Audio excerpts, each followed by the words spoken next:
Good evening. Namaste. Divine within me honors and recognizes the divine within you, for we are one. So we come together tonight in this oneness to feel, sense, and know God's amazing grace.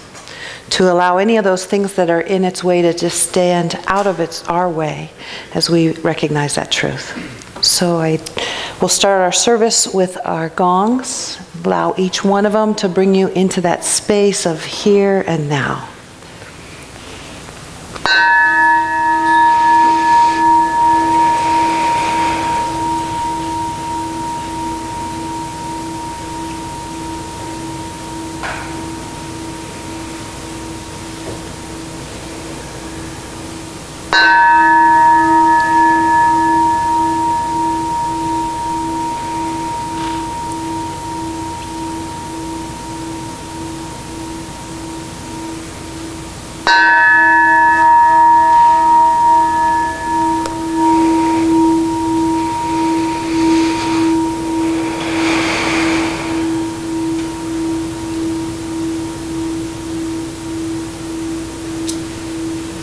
So be it now. Hello, everybody. Welcome to the Amazing Grace Wednesday night service. So glad that you're here on this very, very holy week.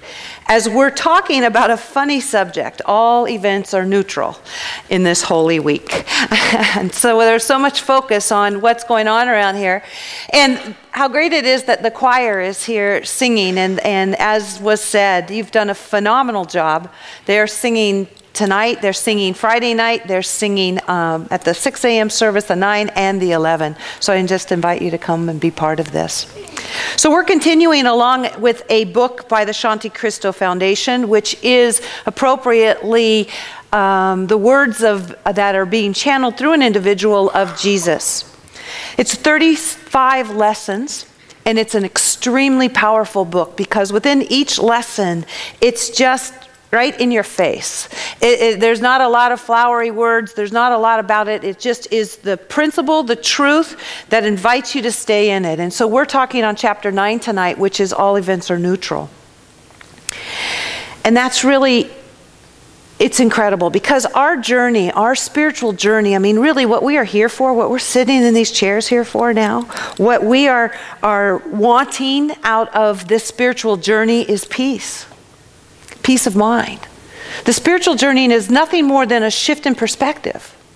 It's being able to get principles and tools and ways that can look at things that are beyond this physical. That's why this is metaphysical, beyond the physical. It's stepping out of our own will and our own mind and trusting in that higher power and that essence and that intelligence and that wisdom that we call God. It's a difficult one because we can't really put our hands on it either. We can't really, it's not tangible, we can't really know for sure, but we can feel it. But every single thing that happens to us is just that. Our decision, our choice on how we're going to look at it. I remember early, before I even found spirituality, I had a challenge. I had some family members that were going through some really difficult times. One family member was abusive to another family member, and there was so much anger in the family, and there was so much anger about this, and so much judgment and pointing and all of this, and it just festered, and it just stayed in me and in the family for a long period of time. Because we didn't have a way to find a new perspective. Now, if you were to say this bad event that happens, we're not saying that it's not bad. But we stay in pain, we stay in strife, and the only person that's really hurting is us until we can finally raise up and find a new perspective or see a higher way or a higher dimension at looking at things.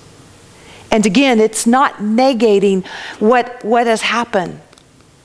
It's just stepping into a place of forgiveness, stepping into a place of a higher vision, stepping into a place of trust, stepping into a place of love. So we're not saying that the events that happen in our world don't feel bad sometimes or aren't actually bad sometimes. What we're saying is every event comes forth neutral. And there's as many ways to look at it as there are individuals that can come up with them. And that's the powerful part. That we're not stuck. Nobody's telling us exactly what we need to do. In fact, for every opinion or everything that we experience or that we name or title, there's the exact opposite that is true also. Because the way that we are wired is that the mind will find evidence for anything that we want. Anything and everything, no matter what the side of the coin is, the mind will find evidence for it. And you can step into it and you can fill it full of energy. There's an exercise that we did in a workshop once, and a lot of the metaphysical people didn't want to do it because the part of the exercise started out by us sitting across from somebody, and we had to say, I am a victim. I am a victim. I am a victim. And everybody didn't want to do that. We know the power of words, but that was the exercise, and so we did it. And it was amazing how after saying that a number of times over and over again, our whole physiology changed. You really started feeling like a victim. In fact, you started finding evidence on how you are a victim. You started feeling in that space. And then the other half of the exercise was to stand and say, I am a powerful creator. I am a powerful creator. I am a powerful creator. And the same thing happened. Our whole beings like shifted into that truth.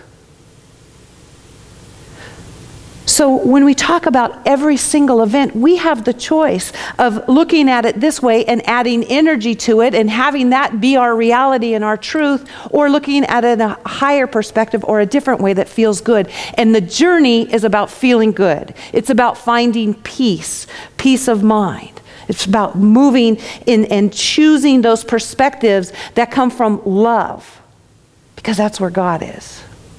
But look at politics. It's very difficult when people almost bring up any subject, because we know that as much as the subject is weighted in one direction, there's equally amount of evidence in the other direction. So you say, well, what do I not have an opinion? Do I come wishy-washy? No. We just accept what is, and we open and we allow, and we become that space of love. We become that space of trust. We become the place of understanding and knowing that all things are working out for our good. And we just stay in that neutral position, and we become the essence that moves it to the highest and the greatest. That's our job. Not to fight and to resist against certain things, to push and to resist against something else. Never has that gotten us anywhere good. For judgment will always, has always created dis-ease. Judgment always, has never not created dis-ease. And so how do we live in this place of pure love and pure essence? We have to choose it. We have to make a commitment. If these spiritual principles are important to us, if living in peace is important to us, if living in love is important to us, then we have to choose it. But we not only have to choose it, then we have to catch ourselves, and we have to be conscious and aware, and we have to live it. He talks about, in the book, he talks about a tree.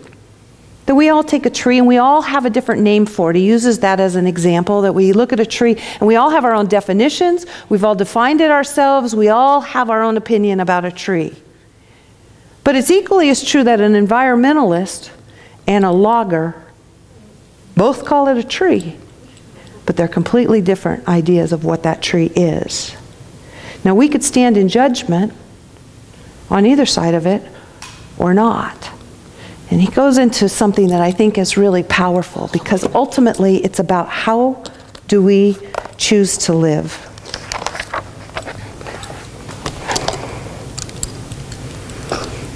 Talking about that tree, he said, we may walk around in peace and saying that we're spiritual, have smiles on our faces, and appear to be in a state of peace. But inwardly, are we really? When we turn on our television and we watch how a logger has just felled yet another tree, inwardly we might be responding, how ignorant or stupid or limited of that individual.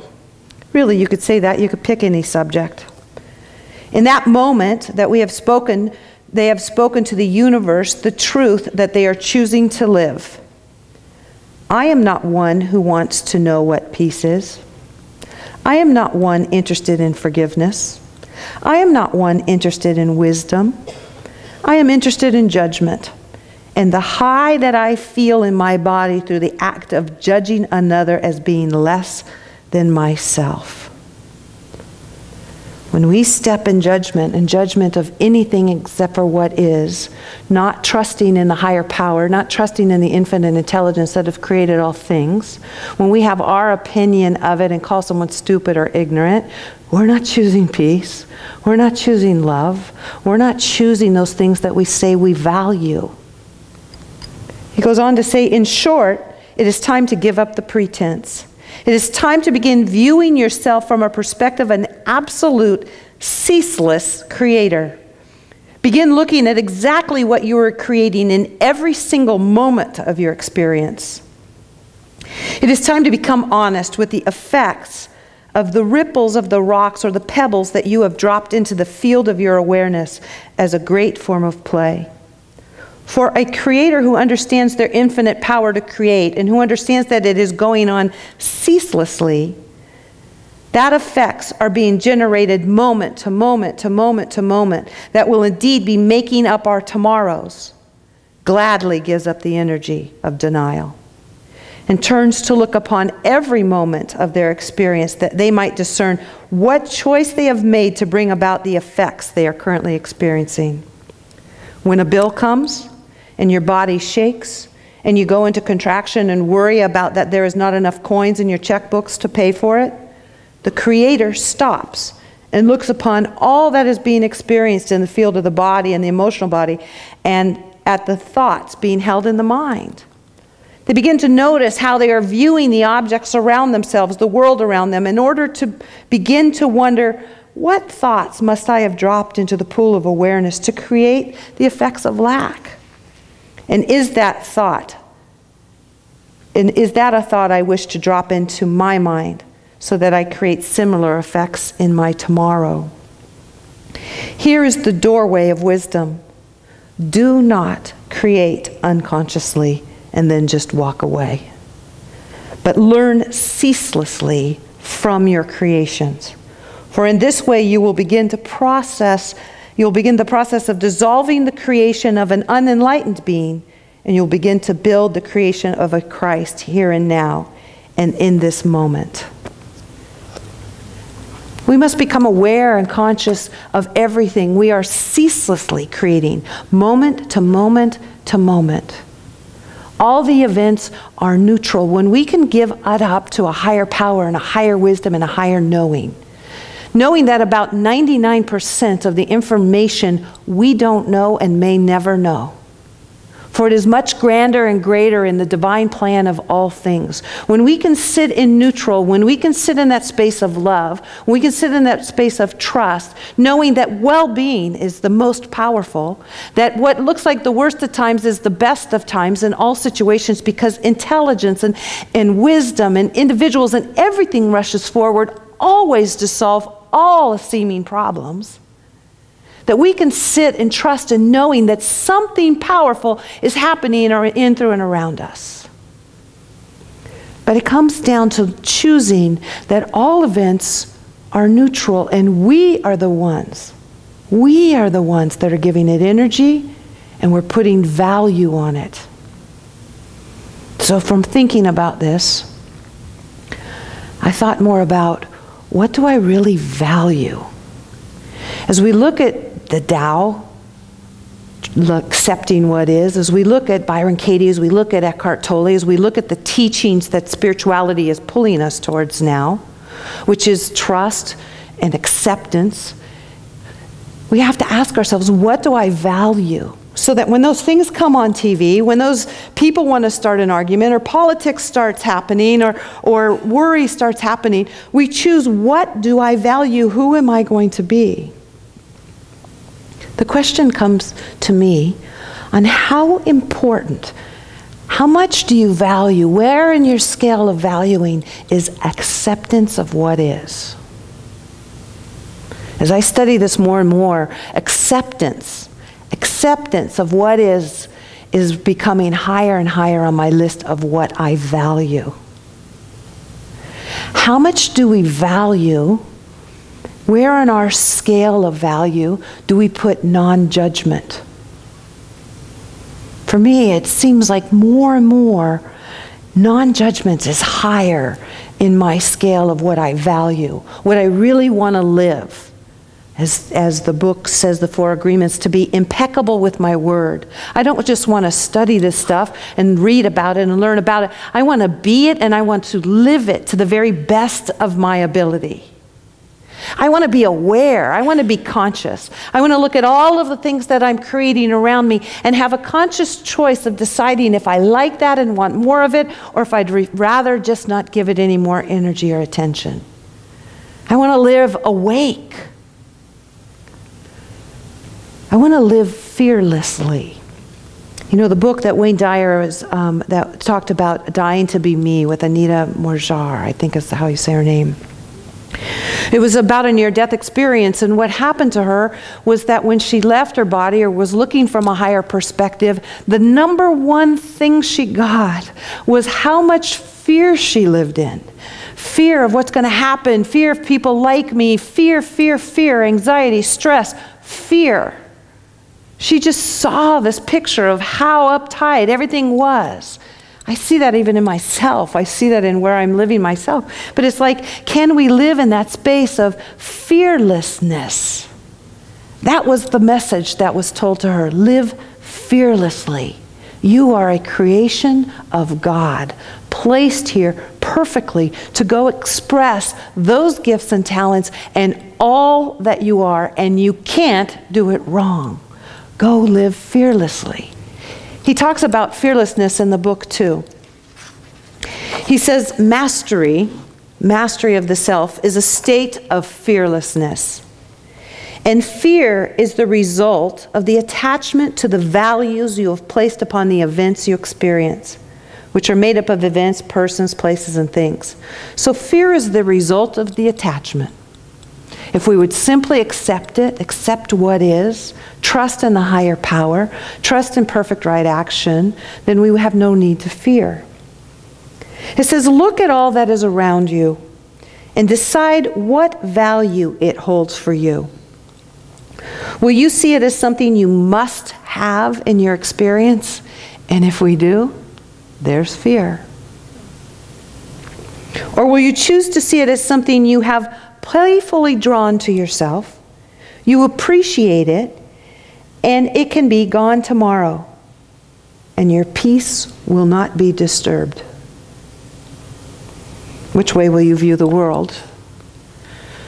What I like about this book is he's right in your face.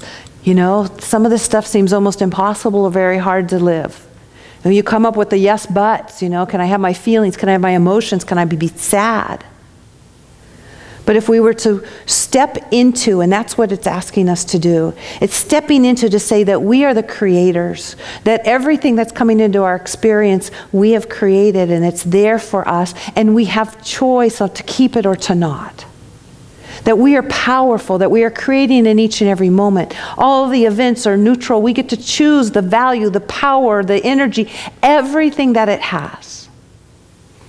Then he goes on to say, but that our thoughts are not neutral, because our thoughts are creating. They're always creating. No need to be afraid, because it's predominant, persistent thought that creates. You can have a negative thought or a fear that pops into your mind, and you don't have to freak out that it's going to happen instantly. There is this time and space, thank God. So it's our predominant, persistent thought that is created. And how powerful that is, and that's the greatest gift we've been given. In the book, he talks about taking 5 minutes a day. And I love this. Just 5 minutes a day. And, you know, in the last chapter, he talked about the pool of awareness, that with each thought and belief, with each thought and word that we speak, we put it into the pool of awareness, and it ripples out into the world, and then it matches all the stuff that's out there, and it always comes back. It always comes back. The ripple goes out and comes back. And that's what we're experiencing. So he says, take 5 minutes a day, and sit in silence and drop into the pool of awareness those things that you want to have come back. Just 5 minutes a day. It doesn't require a lot. Just sitting and talking about, what do I want in my life? What do I want in my experience? What do I want to know? What kind of love do I want? And literally sitting and putting into our experience and planting the seeds. He uses an example of a farmer. That there was a farmer that there were many farmers that just got their seeds, just get it done, planted their field, put their seeds in, watered it, did all the things they were meant to do.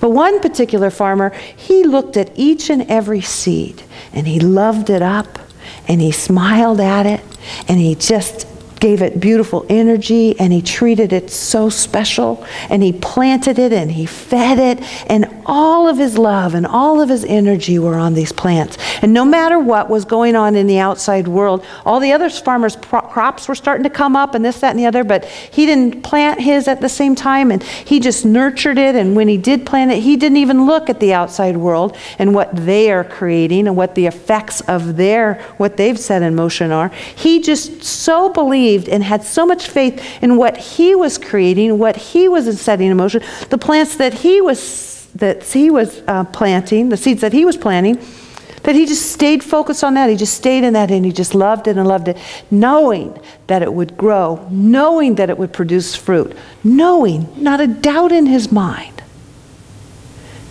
And so in the book, in The Way of Master, they say, plant your seeds.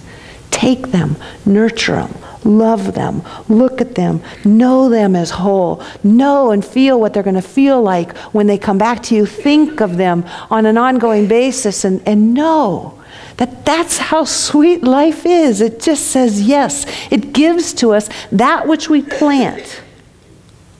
He has a statement in there. I loved it. It said, "You are a child at play in your own kingdom." We all have a kingdom. We all have our own kingdom. And we're creating it, and we're a child at play in it. So that at any time, we can plant in it those things that we want. We can create those things that we want. We can have return to us those things that we want. We can focus on that which we want. We can trust God. We can trust creation. We can trust perfect unfoldment. We can trust wisdom. We can trust perfect right action. We know we don't have to do it all ourselves. The universe is doing it for us. It always has, and it always will. Because energy is life, and life can never be terminated. It is always moving. And we help in the momentum of that in our own personal life through our consciousness, through our awareness, through our consciously choosing to be love, choosing to not have resistance, choosing to not have judgment, choosing to live fearlessly, choosing to trust, choosing to have peace above all else. What do we value, and what are we going to be if we're impeccable with our own word? What are we going to be? My life is going to demonstrate this. I'm going to catch myself when I'm not there, and this is who I am, and all that see me see that which I value, because it's impossible for them not to. Everything that we are, our life, our demonstration, all that we are is showing everyone what we value. And so in this chapter, I found it to be extremely powerful. To know that all events are neutral, that I get to place whatever I want on them. And I get to set in motion, which we've said that and heard this is the core teaching of religious science. But the way that it's said in this way is powerful. What do I value? Where's my attention? So with that, why don't we turn within together? As we close our eyes to this outside world, for that which we see is that which has already been created. It's a thought or an idea that was placed in the pond of awareness a long time ago and has already come back. But right here, right now, we are creating our tomorrows. And so I create my tomorrow with love. I create my tomorrow with trust in this higher power, this God, this wisdom. I create my tomorrows with peace and joy and laughter. I create my tomorrows by being the child in my own kingdom, having fun. I create my tomorrow by knowing that God is and I am the co-creator of something powerful, something magnificent, something that's never been created before. I am grateful as I release this word into that eternal yes and allow it to be. And so it is. May you always feel the embrace of God. May your heart radiate with love and light. May you know that your every step is guarded and guided. And may you feel, sense, and know God's amazing grace. For it is in, through, and around us always. And in all ways. God bless you all. Go forth in peace. Happy holidays. Good night.